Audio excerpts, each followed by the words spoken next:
Bismillahirrahmanirrahim. Assalamualaikum warahmatullahi wabarakatuh. Alhamdulillah wassalatu wassalamu ala Rasulillah wa ala alihi wa sahbihi wa man tabi'ahu wa mawalah. Rabbi shrah li sadri wa yassir li amri wa hlul 'uqdatam min lisani yafqahu qawli. Yang sama-sama kita hormati Bapak Dewan Komisaris Bank Sumut, Bapak Direktur Bank Sumut, karyawan, pegawai, tak dapat saya sebut satu persatu. Insya Allah kita semua dimuliakan Allah Subhanahu wa Ta'ala. Amin ya rabbal alamin. Anak raja naik sampan, baju bagus bukan untuk pamer. Bagaimana tahu muka tampan kalau muka ditutup masker? Jadi pantunnya baru dapat aja. Jadi sekarang ini banyak orang yang galau, yang tak punya duit galau, yang punya duit makin galau. Karena begitu banyak orang yang meninggal karena COVID-19.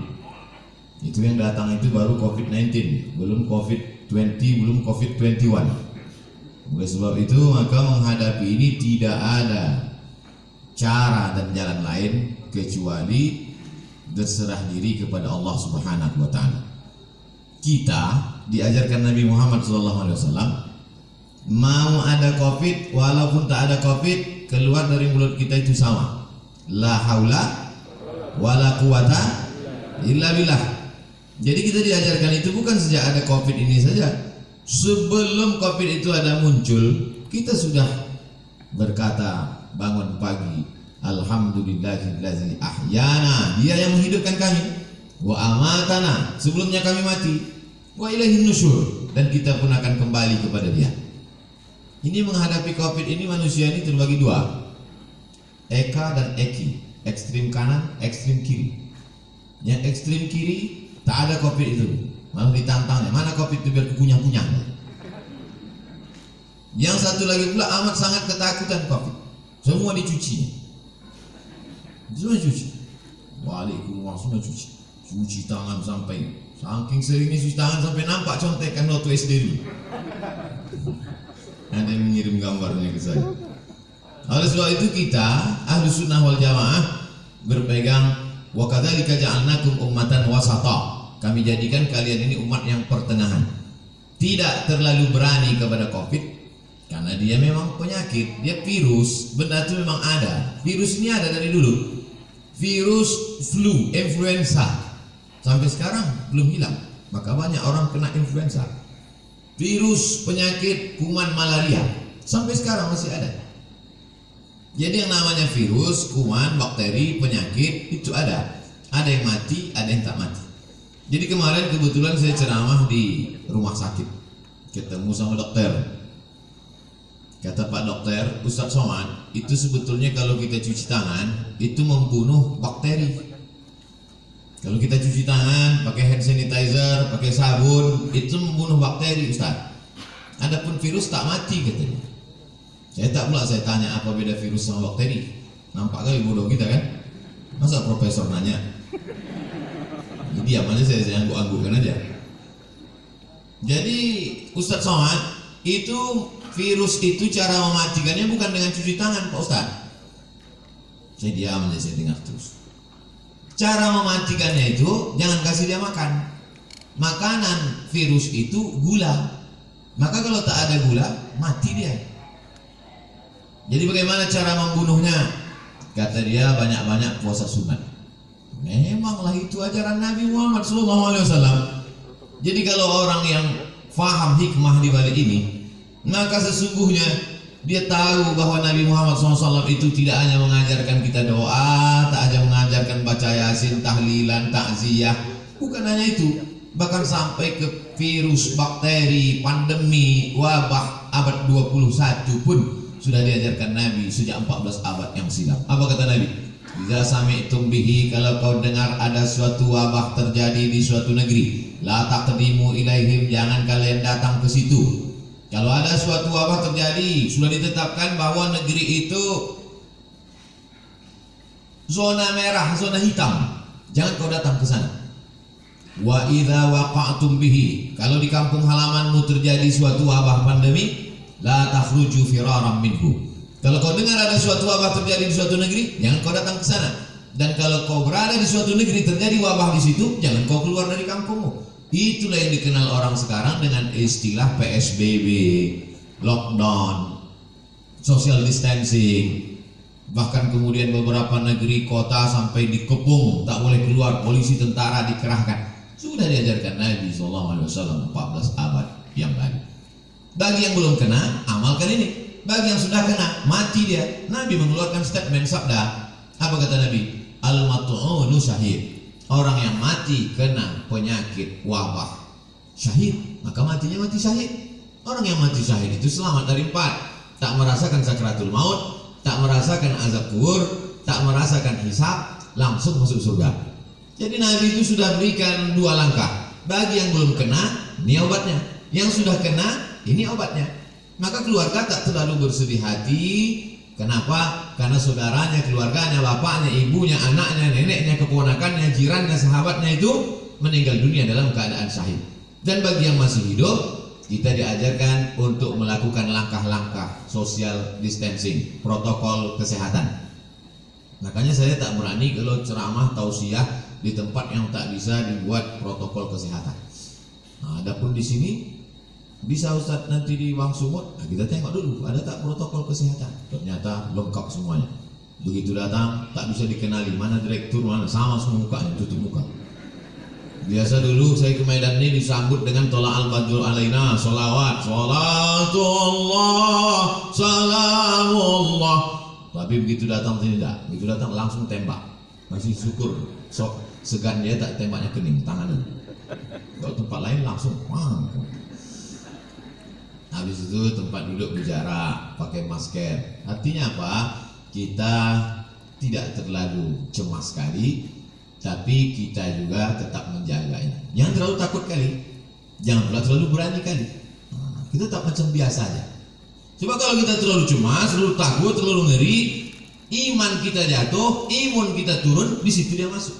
Jadi agak beranikan sedikit, biar jangan apa kali COVID itu. Gitu kalau orang Medan. Kalau orang Jakarta kan kalau ada AC mati kan dibilangnya, lu tolong hidupin tuh AC biar agak dinginan dikit. Kalau orang Medan enggak, ya Pak, tolong kau hidupkan apa itu biar jangan apa kali.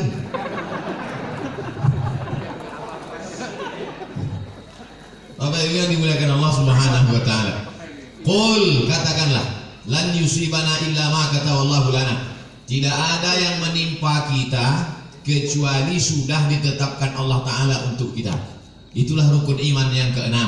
Percaya kepada Allah, percaya kepada malaikat, percaya kepada kitab, percaya kepada Rasul, percaya kepada hari kiamat, percaya kepada takdir baik dan takdir buruk. Akhbirni anil iman. Apa itu iman wahai Muhammad sallallahu alaihi wasallam? Antum minabillah wa malaikatihi wa kutubihi wa rusulihi wal yaumil akhir wa bi qadri khairihi wa syarrihi. Percaya kepada takdir baik, takdir buruk. Tapi ini masalah takdir ini kita mesti dalam menyikapi takdir kita ada al-kasbu wal ikhtiyar, ada usaha. Dengan penuh kesadaran kita tak pakai masker, tak social distancing, tidak cuci tangan, tidak pakai hand sanitizer, itu bukan tawakal. Itu bodoh yang terlalu diperlihatkan. Kalau bodoh sendiri aja, jangan ngajak-ngajak orang. Oleh sebab itu maka kalau sudah kita berusaha kena juga, berarti itu takdir. Ada takdir, ada hukum sebab akibat.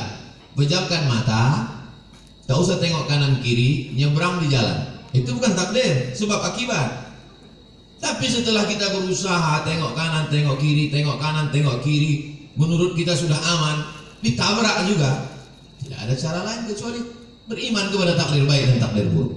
Itulah beda Jabariyah dengan Ahlus Sunnah. Jabariyah itu halul bid'ah, kelompok ahli bid'ah. Kenapa disebut bid'ah? Karena dia membuat ajaran yang tidak diajarkan Nabi Muhammad SAW. Jabariyah artinya terpaksa. Kata dia hidup ini terpaksa, tak ada pilihan.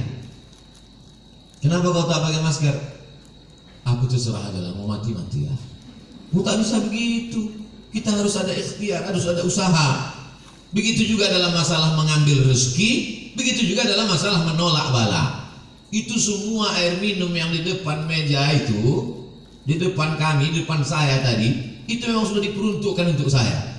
Air minum itu untuk saya, kue kotak itu untuk saya. Tapi karena saya tak ada usaha untuk membuka dan meminumnya, maka saya tak bisa ke mulut saya, walaupun sudah diuntukkan untuk saya. Itu tentang masalah menarik rezeki. Begitu juga dengan menolak bala. Kalau tidak ada usaha ikhtiar dari kita, bawa sepeda motor kerja, dikunci stangnya, habis itu beli pula gembok, kunci ban depan, habis itu rantainya digembok pula, kemudian ban belakang itu ikatkan ke pohon pinang.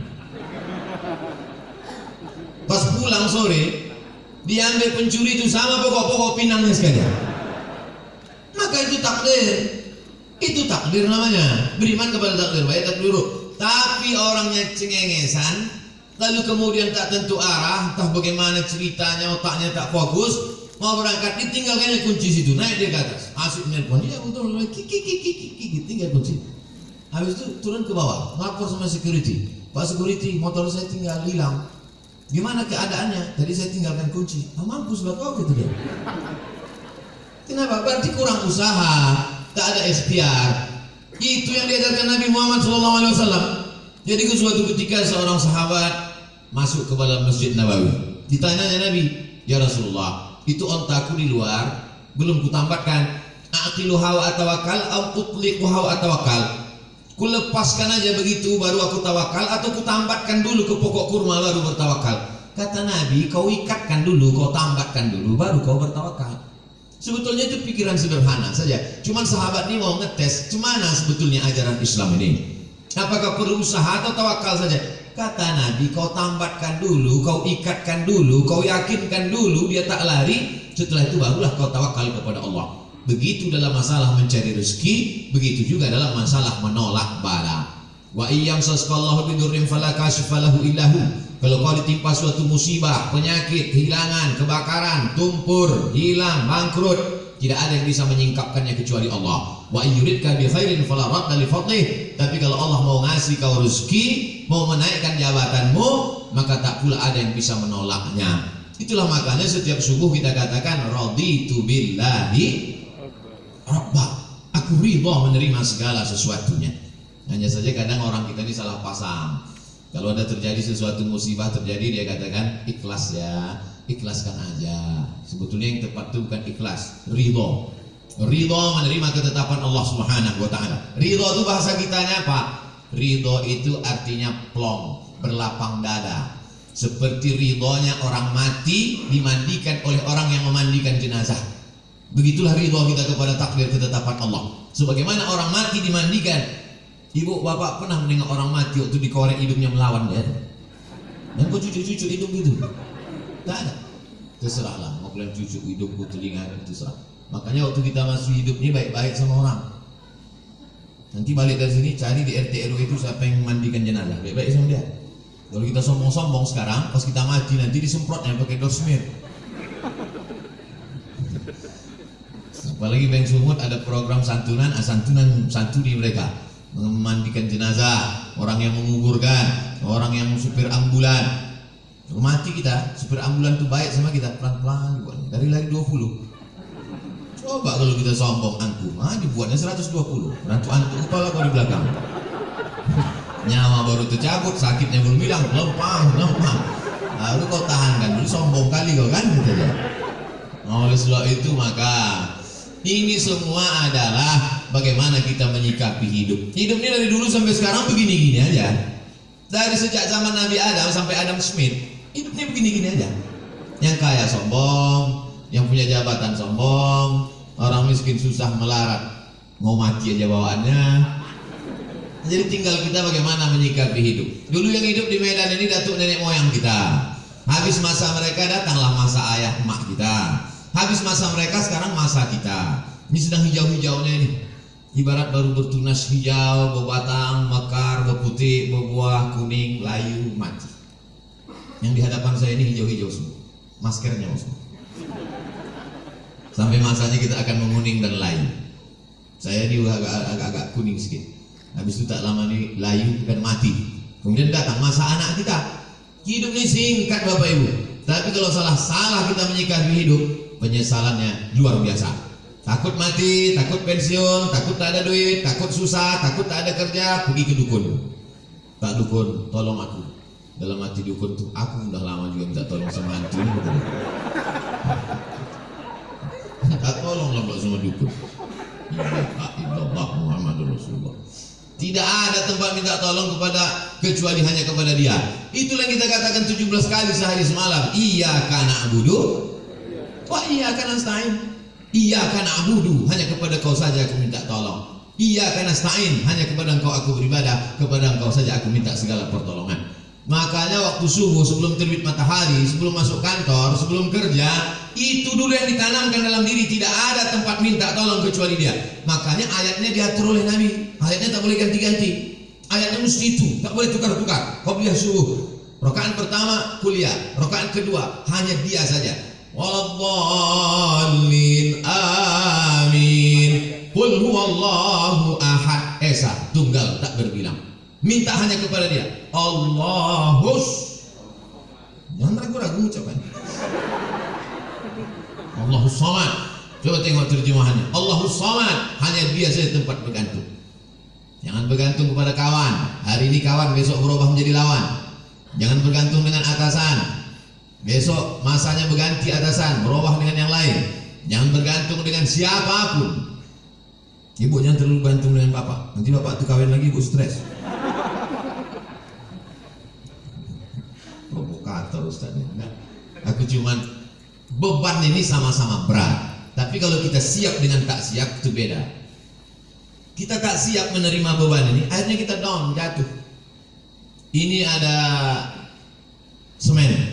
Kita tanya dulu beratnya berapa? 1 sak. Yakinkan bahwa 1 sak itu 50 kilo. Sehingga ketika dia datang kita siap. Jangan kita tanya sama Ustaz, Ustaz, 1 sak zakat fitrah itu berapa? 3 kilo.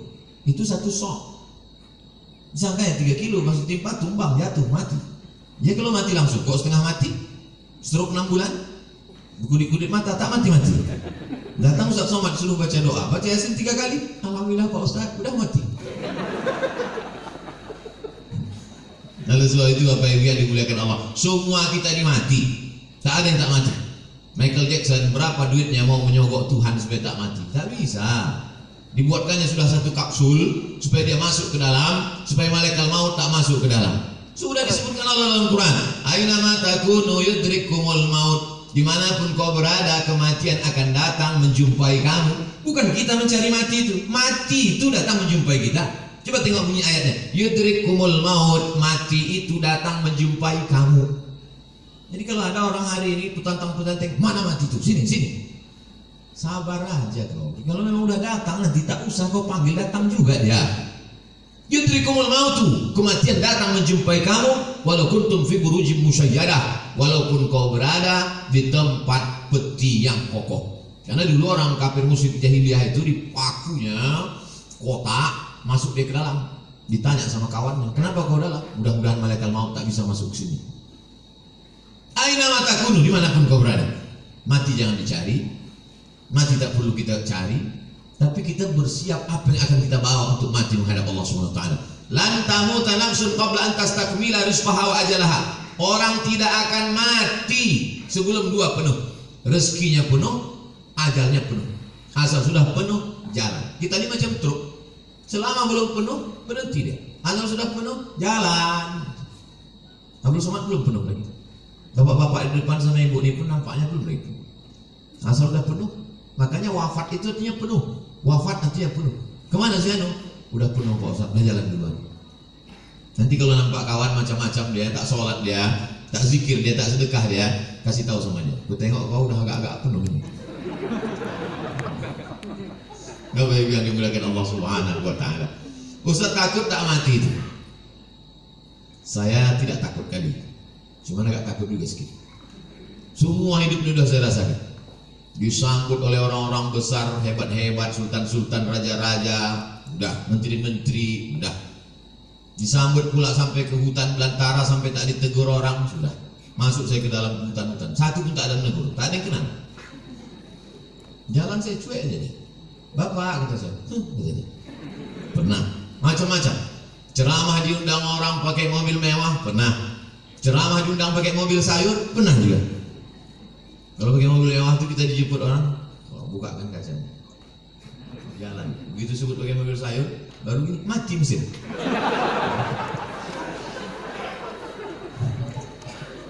Macam-macam hidup ini sudah. Dikurung orang dalam kamar, dicabutkannya pedang penah. Mana coba somat anti kebinekaan, mau kubunuh dia, mana lagi? Barangnya luar biasa. 3 bulan sesudah itu dikirimkan video, dikerangkeng dalam penjara. Mampus kok kata saya. Enggak kuat-kuat kali dalam hati. Macam-macam hidup ini sudah. Detail sudah, LC sudah, MA sudah, doktor sudah, profesor sudah. Tinggal satu lagi, almarhum. Nah oleh sebab itu mati ini, dulu saya berpikir bahwa mati itu 63 tahun, mesti macam umur Nabi Muhammad SAW. Ternyata kawan-kawan, saya pejamkan mata, si Anu kawan kuliah saya meninggal, si Anu kawan saya dulu SMA meninggal, si Pulan kawan saya dulu sama-sama SD, sama-sama cabut kan nih, sama-sama mandi di sungai, meninggal. Jadi kita kalau nengok orang meninggal itu jangan tengok yang tua-tua, itu kekeliruan kita. Nengok orang meninggal yang ubannya banyak, sehingga habis itu kita nengok di kaca, masih 3, masih lama lagi. Mereka mau menengok orang mati itu, mencabut nyawa itu tidak menengok ubannya. Berapa banyak orang yang beruban tak mati-mati? KPU, kepala penuh uban. Mau nanti waktu sebelum diupload dibuang nih, tersinggung KPU tutup ya mas. Saudara yang dimuliakan Allah Subhanahu Wa Taala. Oleh sebab itu maka bagaimana kita menjalani hidup ini? Yang masa lalu sudah lewat, yang masa akan datang kita tak tahu. Maka kita jalani yang masa sekarang, bagaimana kita melangkah ke depan. Maka bangun pagi, bangkitkan semangat. Aku hari ini masih diberi Allah kehidupan. Langkahkan kaki, berangkat ke tempat kerja. Bismillahirrahmanirrahim. La haula wala quwata illa billah. Tetap bawa STNK BPKB. Pulang la haula wala quwata. Lampu merah tak panah lagi. Tangkap sama polisi. Kenapa kau tak ikut patroli lalu lintas? La haula wala quwata illa billah. Bukan kau aja yang dengar pengajian sama, aku penonton juga kata Pak Polisi. Macam kau aja yang pengajian gitu. Oleh sebab itu maka setelah kita berangkat di tempat kerja itu serius kita. Kenapa? Karena kita mencari rezeki yang halal untuk makan, keluarga, anak, sekolah. Mudah-mudahan anak-anak kita ini menjadi anak yang soleh dan solihah. Berdoa dia tengah malam waktu kita mati. Bangun dia jam 2 malam tahajud di bentangnya sajadah. Apa kata dia? Rabbil firli wali walidayya warhamhuma kama rabbayani shaghira. Mengalir ke makam kita macam tetesan embun di tengah gurun pasir yang panas. Lapang alam barzah kita, terang kubur kita. Bagi yang belum punya anak, mudah-mudahan diberikan Allah anak soleh-soleh. Ustaz Somad doakan saya punya anak Pak Ustaz. Insya Allah. Berapa umur kau sudah? 40. Kenapa kau belum punya anak? Belum nikah Pak Ustaz.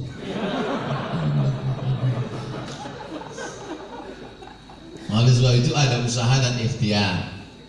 Anak-anak itu masukkan dia ke TK Quran, SD Quran, TK Quran, insya Allah. Masukkan dia ke TK Quran. Anak saya masuk TK Quran, tamat TK Quran, hafal juz 30. Coba baca, udah sampai mana tadi yang di sekolah tadi diajarkan ibu guru? Dibacanya lah. Amma yatasaalun 'anil naba'il 'azim alladzi hum fihi mukhtalifun. Kalla saya'lamun, summa kalla saya'lamun. Menetes air mata kita, karena di mata kita anak itu tak pernah besar. Kita tetaplah menengok dia ketika tapak kaki najwa jari panjangnya sejengkal. Tiba-tiba bisa dia hafal amma yatasaalun. Netes air mata kita. Masukkan dia ke TK Quran. Supaya jangan lagu-lagu itu yang dinyanyikannya. Topi saya bulat, bulat topi saya. Kalau tidak bulat, bukan omak saya. Susah lagi nyanyi ini juga lagi. Mulailah TK Quran, lalu kemudian masuk SD Quran. Ada terbuat situ iklan. Masukkan anak-anak SD Quran 1 tahun setengah juz. Tamat dia 6 tahun 3 juz. TK 1 juz, SD 3 juz, udah 4 juz. Cukuplah itu sudah. Nanti masuklah SMP Quran.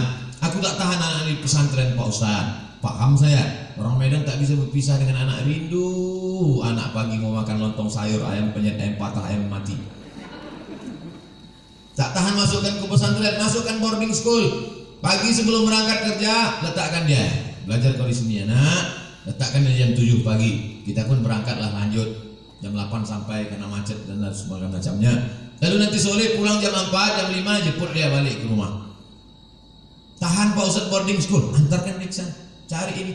Ada di daerah Tembung, ada daerah Kutalim Baru, dulu tempat saya sekolah di Darul Arafah, ada pula di daerah banyak keliling Medan ini. Masukkan dia sebulan sekali jenguk. Saya Pak Ustaz tak tahan, anak saya ini 3 kali sehari saya jenguk. Makan pagi, makan siang, makan malam. Memanglah berat berpisah. Sayang sama anak ini bukan kita letakkan di celak ketiak. Sayang sama dia kita tinggalkan dia demi masa depan dia. Siapa yang bisa menjamin menjaga dia? Siapa yang bisa di antara bapak ibu ini menjaga anak-anak kita bebas dari narkoba, bebas dari sabu, bebas dari cabut? Siapa yang bisa menjamin anak-anak kita ini cabut? Tak ada yang bisa menjamin. Kita pun dulu cabut. Saya dulu sekolah di Sisingamangaraja, Unifa, Muallimin. Pernah juga cabut ke Deli Plaza, ke Medan Plaza. Makanya waktu lewat di Medan ini saya cari mana lah tempat cabut dulu, hilang dah semua. Benar juga tak sering-sering kali. Saya sebetulnya tak jahat, kawan-kawannya aja. Begitu hebatnya pengaruh kawan terhadap anak-anak kita, dan kita tak bisa kontrol kawan dia karena pergaulan ini luar biasa.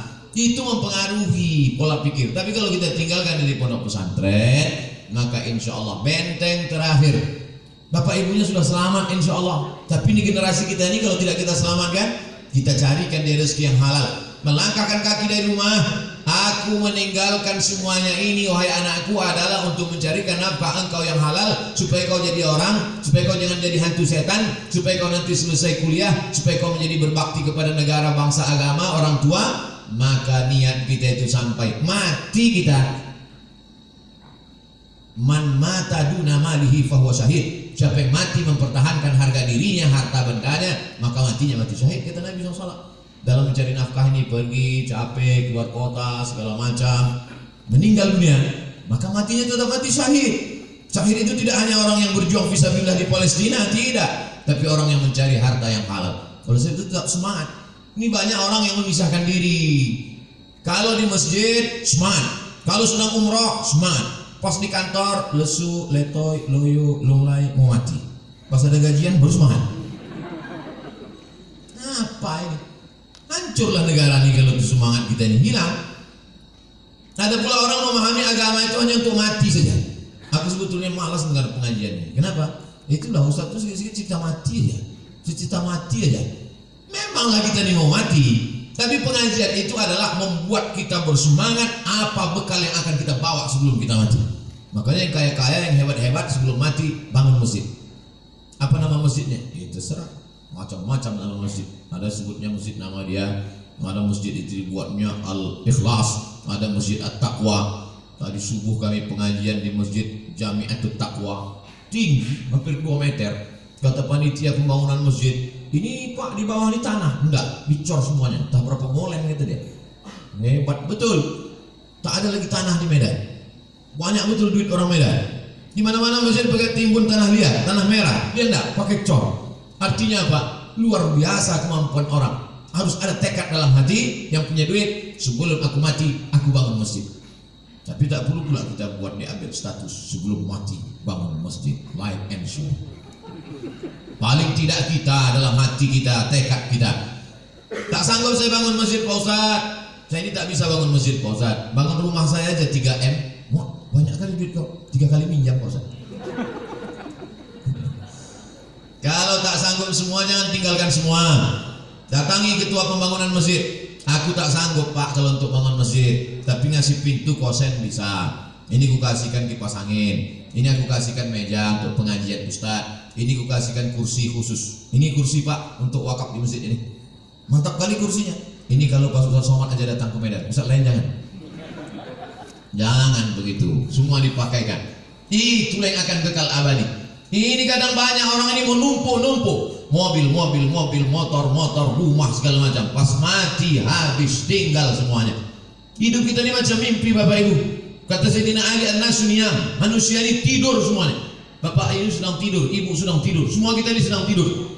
Kita baru terbangun itu ketika kita mati, barulah kita tersadar rupanya kita ini sedang dalam tidur panjang dan sedang mimpi lelap-lelapnya. Ada yang sedang mimpi jadi ustadz terkenal, ada yang sedang mimpi jadi pengacara, ada yang sedang mimpi jadi bankir, ada yang sedang mimpi macam-macam mimpinya. Ada yang sedang mimpi selingkuh. Setelah mati barulah kita tahu kenyataan. Oh, ternyata ini hidup hanya mimpi saja. Siapa yang paling mulia di antara kita nih kalau mati nanti menghadap Allah? Tak ada jaminan Ustaz Abdul Somad lebih mulia, tidak. Apakah Bapak Dewan Komisaris, Bapak Direktur lebih mulia? Belum tentu, belum jaminan. Tapi paling tidak mereka di dunia pernah mulia. Di akhirat mudah-mudahan mulia. Jangan sampai di akhirat tak mulia, di dunia sengsara. Na'udzubillah. Makanya doa kita diajarkan Nabi, Rabbana atina fid dunya hasanah wa fil akhirati hasanah. Makanya waktu tawaf itu Rabbana atina fid dunya hasanah wa fil akhirati hasanah wa qina azabannar. Rabbana atina fid dunya hasanah. Ada pula bapak-bapak satu-satu lagi, Rabbana atina fid dunya hasanah wa fil akhirati Fatimah. Itu yang ngasih bimbingan manasik haji saya tahun 92 dari embarkasi Polonia Medan. Saya berangkat bulan Mei 1992 dari embarkasi Polonia Medan. Belum ada Kuala Namu lagi waktu itu. Lalu kemudian datanglah Ustadz, lupa saya nama Ustadz yang ngasih manasik haji. Dia yang cerita itu. Ada jamaah haji dari Medan, kata dia berdoa di samping Ka'bah, Rabbana atina fid dunya hasanah wa fil akhirati Fatimah. Dipanggil sama Ustadz. Kenapa kau sebut Fatimah? Kalau ku sebut dua kali hasanah, marah hasanah. Biniku yang kedua Fatimah. Itulah pentingnya kita paham apa yang kita doakan ini. Artinya semangat saja tak cukup. Kita mesti berdoa kepada Allah Subhanahu wa taala. Allah itu suka kita meminta, kata Nabi, sisa'an alih. Walaupun ketika selapmu sendalmu putus, pas mau masuk masjid pakai sendal putus, dia berdoa, ya Allah putus sendalku ya Allah. Allah suka kali menengok kita mengadu kepada Allah, minta sama Allah, meleleh air mata kita kepada Allah. Ini banyak sekarang orang tak mau lagi berdoa sombong. Assalamualaikum warahmatullahi wabarakatuh. Assalamualaikum warahmatullahi wabarakatuh. Assalamualaikum warahmatullahi wabarakatuh. Langsung buka. Tengok dari belakang macam busuk berdoa. Pas depan rumah megang handphone. Kok kenapa tak berdoa? Alah yang lama aja belum kabul, ngapain tambah lagi? Ini orang, astagfirullahaladzim. Bila sebab itu saya tetap berdoa. Sebelum berangkat tadi kemari berwuduk dulu. Bukan mau sholat, enggak. Sholat sudah jamak tadi, jamak takdim. Zuhur dengan asar, ditarik asar ke zuhur. Tapi saya akan menghadapi hamba-hamba Allah. Ya Allah, yang mau ku hadapi ini nanti hamba-hamba Allah semua. Yang saya hadapi ini hamba Allah kan? Ada juga hamba setan kan? Menyembah Nyi Blorong, Nyi Roro Kidul, menyembah hantu tuyul, menyembah begu ganjang. Yang kita sembah ini Allah. Ya Allah, yang mau ku hadapi ini hamba Engkau ya Allah. Bajunya aja macam-macam. Ada bajunya komisaris, ada bajunya direktur, ada bajunya security, ada bajunya pegawai, ada bajunya office boy, ada bajunya karyawan. Bajunya aja beda, isinya sama. Semua isinya sama. Kalau dibelah keluar urat, keluar darah. Ada di antara kita nih kalau dibelah keluar kabel. Ada. Sempat ada di sini dibelah keluar kabel, dua kemungkinan. Kalau tak Robocop, Transformer. Selama masih ada kulit, ada darah, ada daging, berdetak jantung, berarti jantungnya. Semua kita nih casingnya ada macam-macam, jantungnya sama. Makanya saya kadang dikritik jamaah, Ustaz ceramah bajunya itu terus, pakailah baju lain. Batik dari mana tuh Pak Ustaz? Batik Tapanuli Selatan. Mereknya Pak Ustaz Casio, dikasih orang. Saudara yang dimuliakan Allah Subhanahu wa taala. Baju kita aja, casing kita aja yang beda. Isinya di dalam sama, tetap jantung tuh yang berdegup, yang berdetak. Berdegup, berdetak. Begitu kalau orang kerja di bank. Kalau orang utang nasabah baru agak kencang sedikit.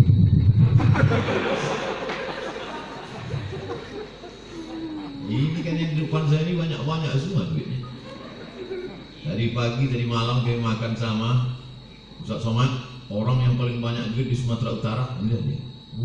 Semua duit orang Sumatera Utara dia megang. Masya Allah. Tapi duit orang. Apa yang dimuliakan Allah Subhanahu wa taala? Oleh sebab itu maka kita pikir kita, apa yang nanti ku bawa setelah aku mati. Tadi saya SMS ada salah seorang penulis di Jakarta. Tolong Bapak tuliskan sejarah hidup saya. Aku tak sempat menulis. Baru sebentar menulis 2-3 kata datang telepon. Ustaz bisa tausiah, baru menulis tak fokus.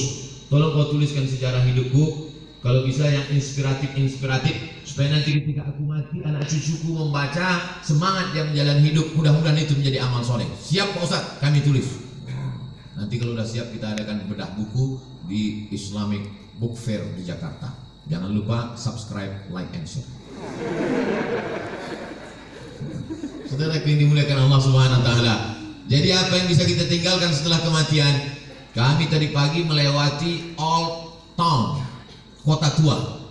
Wah, bagaimana Medan tahun 1800, 120 tahun yang lalu. Ini gedung ini kota tua ini. 100 tahun yang lalu disitulah orang-orang kaya, disitulah datuk-datuk, disitulah sultan-sultan, disitulah Belanda-Belanda, disitulah orang-orang hebat. Hari ini hanya tinggal sarang laba-laba, rumah tinggal, rumah tua. 100 tahun yang lalu. Begitu juga dengan 100 tahun yang akan datang. Kalau tak kiamat dunia ini, kita hanya tinggal kenangan saja. Yang kaya sekarang akan mati, yang hebat punya jabatan akan menghadap Allah Subhanahu Wa Taala. Oleh sebab itu, yang pertama bangkitkan semangat kerja. Anak-anak kita didik, dia pula akan mendidik anak dia akan mendidik cucu cicit dia. Maka kita mati, mereka tetap mengirimkan doa kepada kita. Kalau kita ajarkan doa dikirimnya. Kita ajarkan lagu lah dikirimnya. Meninggal kita, tak pernah kita ajarkan doa. Datanglah dia dengan anaknya, dengan istrinya, dengan menantu kita, semuanya pakai baju hitam semuanya. Baju hitam, celana hitam, kerudung hitam, topi hitam, kacamata hitam. Dibuatnya tulisan, kunjungan Men in Black. Tapi kalau kita ajarkan dia Bismillahirrahmanirrahim, Yasin wal Qur'anil Hakim, innaka laminal mursalin ala siratim mustaqim, tanzilal azizir rahim. Iqra'uha ala mautakum. Kalau kamu ziarah, bacakan itu, ziarah kubur. Payah Pak Ustadz, bawa Yasin nih payah. Kan ada Play Store. Tulislah di situ Quran digital. Enter. Sekarang jangan. Tak ada signal sekarang. Ada Play Store, download Quran digital. Buka surat 36 Yasin, baca. Malam Jumat buka surat yang ke-18, 17 Al-Kahfi, baca Al-Isra Al-Kahfi, man qara'a surat Al-Kahfi. Paksa-paksakan diri. Kalau menunggu lapang, menunggu luang, tak akan ada waktu lapang, tak akan ada waktu luang. Nantilah Pak Ustadz, udah agak-agak besar anak sedikit, nanti waktu lapang luang baru saya baca Quran. Tak ada. Sempat-sempatkan diri dari sekarang. Ibu-ibu alhamdulillah menyempatkan diri pengajian di wirid Yasin, di daerah perumahan, di daerah ikut pengajian-pengajian di kantor ikut. Kau tak ngaji? Nantilah udah anak-anak besar. Anak besar makin sibuk. Kau tak ngaji? Nantilah anak nikah. Anak nikah makin sibuk bercucu. Ibunya kenapa tak datang lagi? Jaga cucunya Pak Ustaz. Padahal kalau kita mati bukan mau cucu itu ikut. Mana bapak ibu nengok orang meninggal cucunya ikut?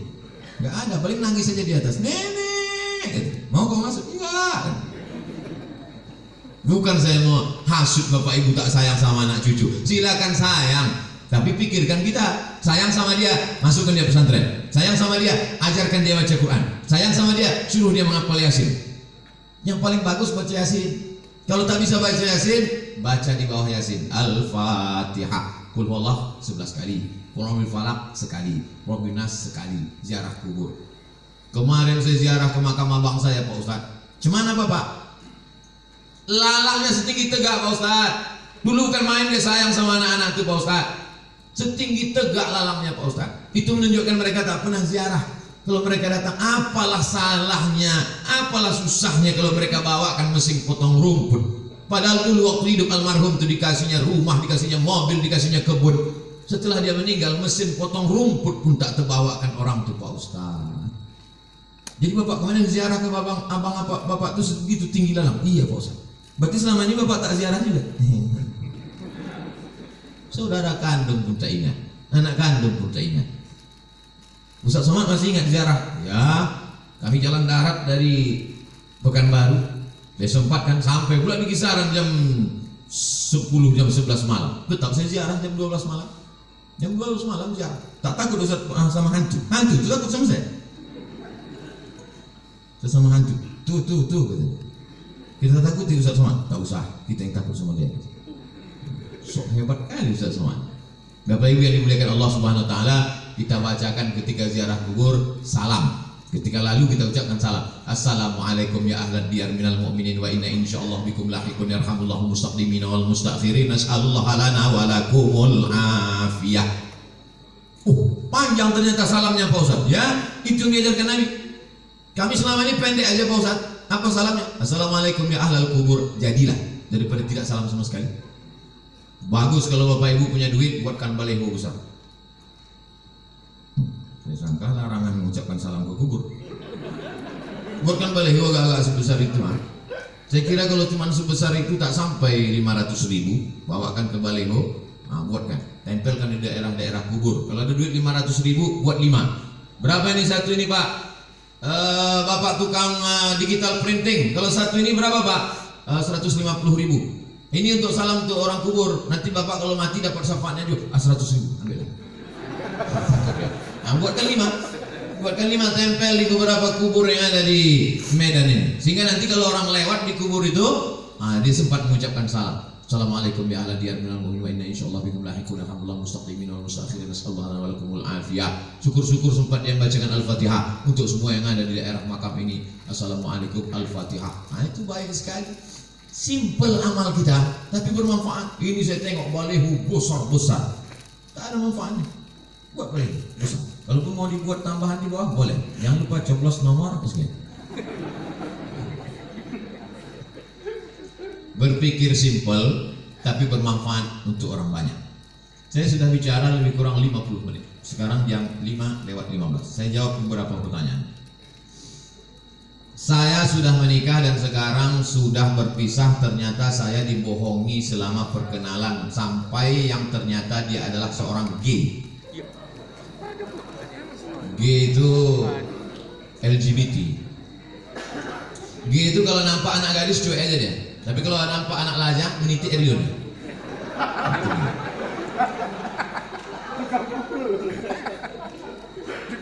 Yang paling banyak G ini di Thailand.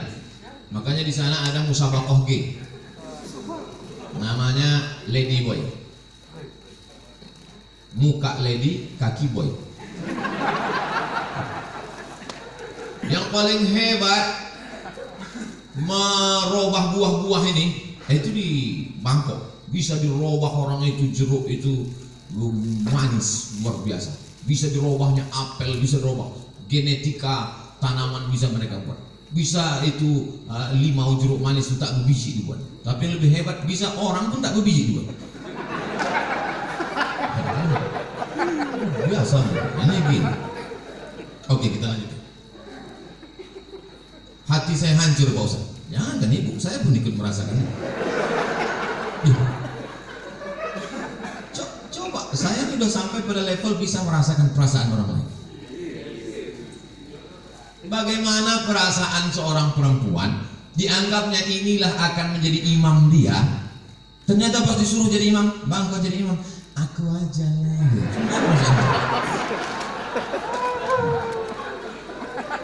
Enggak. Mohon Ustadz beri doa membuat hati saya tenang dan ikhlas atas diri saya. Adakah yang terjadi di dunia ini di luar kuasa Allah? Saya tanya sekali lagi. Adakah yang terjadi di dunia ini di luar kuasa Allah? Ya. Kalau ada yang mengatakan ada yang terjadi di luar kuasa Allah, berarti Tuhan itu dua. Ada Tuhan baik, ada Tuhan buruk. Berarti dunia ini tak pernah aman, karena Tuhan baik sama Tuhan buruk ini berkelahi. Lau kana fihi ma'alihatun illallah la fasadata. Seandainya di langit dan di bumi ini ada Tuhan selain Allah, maka sudah lama dunia ini hancur. Oleh sebab itu segala sesuatu terjadi atas kehendak dan kuasa Allah. Langkah, rezeki, pertemuan, maut, kuasa Allah. Itu maka kaca spion itu kecil dibuat. Kaca depan itu besar. Supaya apa? Supaya kita lebih banyak melihat ke depan daripada melihat ke belakang. Ada mobil yang kaca spionnya sebesar kaca depan? Tak ada. Masa lalu itu tengok sekali-sekali. Tengok, habis. Kita lebih banyak menatap masa depan. Begitu banyak masa depan di depannya. Yang senyum tak pula bisa nampak mana yang senyum mana yang tidak. Itu sebabnya ceramah musim corona. Oleh sebab itu Bapak Ibu yang dimuliakan Allah Subhanahu wa taala, yakinkan bahwa ini adalah sudah selesai.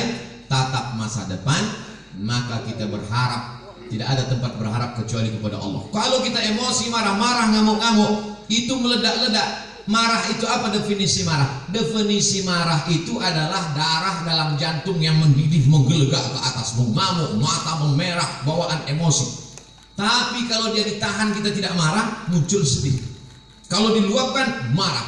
Kalau tak dilepaskan, sedih.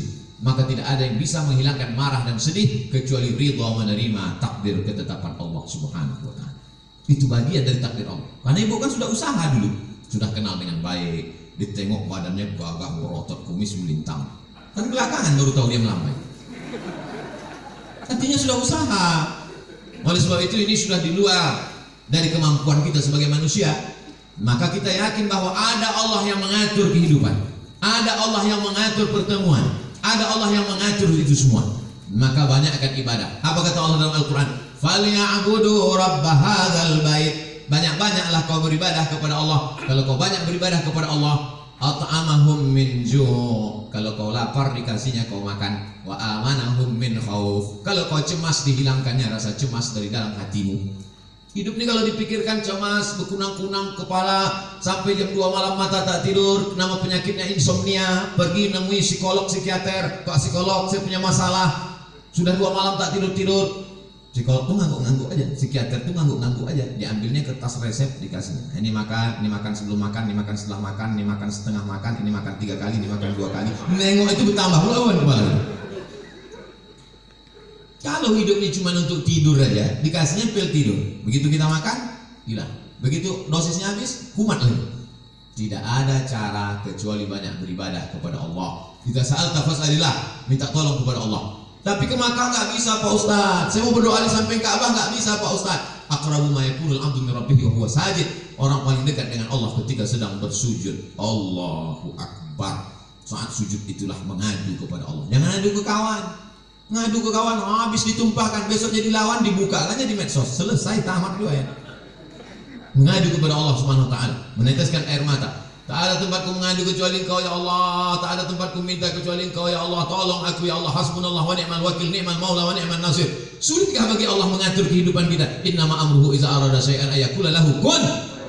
Mudah bagi Allah. Lalu kenapa dibuatnya hidup kita ini sulit? Dia ingin melihat kita merintih di tengah malam bermunajat melelehkan air mata. Itu yang diinginkan Allah dari hambanya yang dia sukai. Oleh sebab itu, tanamkan dalam diri kita, aku dicintai Allah, aku disayangi Allah, aku disukai Allah. Allah menyelesaikan setiap perkaraku, Allah memperhatikan aku, Allah melihat aku, Allah mengatur kehidupanku. Tiap hari dikatakan itu. Makanya selesai sholat kita katakan, la ilaha illallah wahdahu la syarikalah, lahul mulku wa lahul hamdu, yuhyi wa yumiit wa huwa ala kulli syai'in qadir.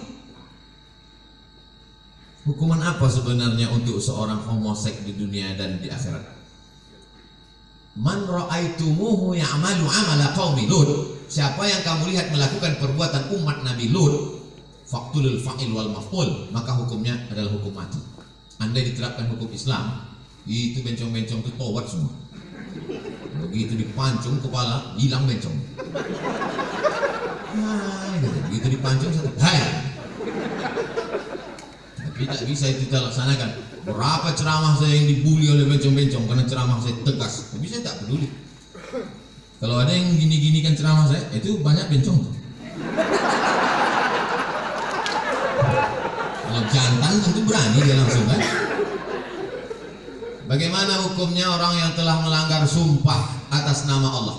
La yu'akhidhukumullahu billaghwi fi aymanikum walakin yu'akhidhukum bima kasabat qulubukum. Fakafaratuhu, kalau ada orang melanggar sumpah, maka cara menembusnya 3. Yang pertama, it'amu asyarati masakin, kasih makan 10 orang miskin. Au kiswatuhum, atau kasih 10 pakaian orang miskin. Au tahriru raqabah, atau membebaskan budak hamba sahaya. Kalau tak sanggup faman yajid, siapa yang tak sanggup fasyamu salasati ayyam, puasa 3 hari. Maka ibu jangan percaya kalau bapak ini bersumpah. Sampai mati mah nggak akan nikah lagi. Puasa di 3 hari selesai.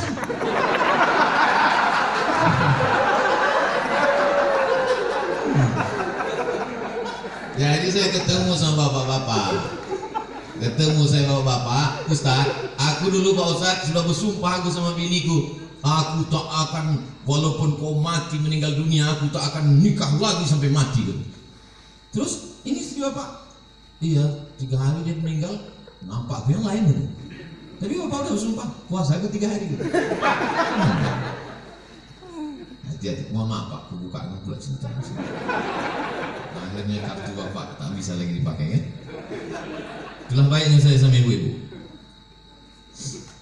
Apakah ada taubat bagi orang yang telah melanggar sumpah itu Pak Ustaz?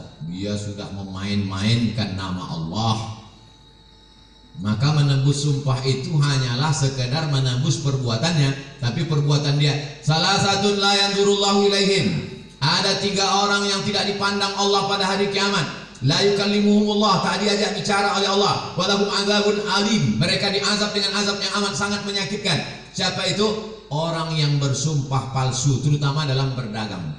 Berapa ini harganya? Aku tak ada ngambil untung, ini aku jual modal aja nih. Demi Allah, mana ada orang jual modal? Kau kalau bohong jangan nampak kali.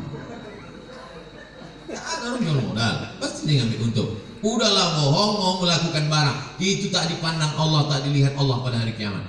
Apalagi yang bersumpah-sumpah itu pakai Quran pula tuh di atas. Saya bersumpah akan menjadi PNS, bersedia ditempatkan di seluruh Indonesia dari Sabang sampai Papua, bersedia 3 hari tempat sana, balik ngurus surat pindah. La ilaha illallah. Mudah-mudahan yang sudah bersumpah nih taubatnya diterima Allah SWT. Wah, banyak juga.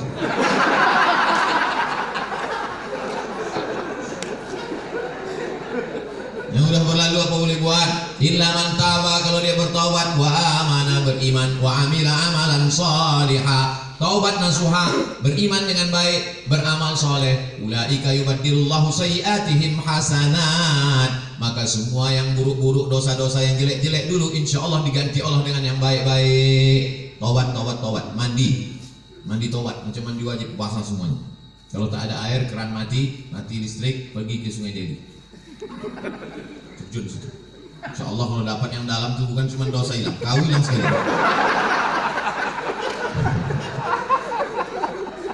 Setelah itu sembahyang sunat taubat, usolli sunnatat taubat, rakaataini lillahi ta'ala, Allahu Akbar, iftitah. Habis itu Fatihah, habis itu ayat terserah. Apa terserah ayat? Qul huwallahu ahad, kata malaikat. Kau sembahyang taubat pun qul huwallahu juga. Panjang sedikit. Bagaimana keadaan orang yang melanggar sumpah jika dia meninggal sebelum taubat Pak Ustaz? Orang yang mati berdosa, dalam keadaan membawa dosa, mati dia, maka dia masuk neraka dulu singgah, dicuci, diobok-obok dulu neraka. Panas neraka itu Pak Ustaz, diletakkan batu kerikilnya di tapak kaki, mendidih otak di kepala. Berapa derajat tuh Pak Ustaz? Udah begitu panasnya kau tanya juga lagi derajat?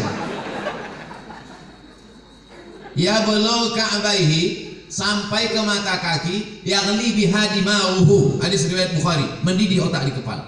Makanya selalu doa kita, Rabbana atina fid dunya hasanah wa fil akhirati hasanah wa qina azabannar. Insyaallah semua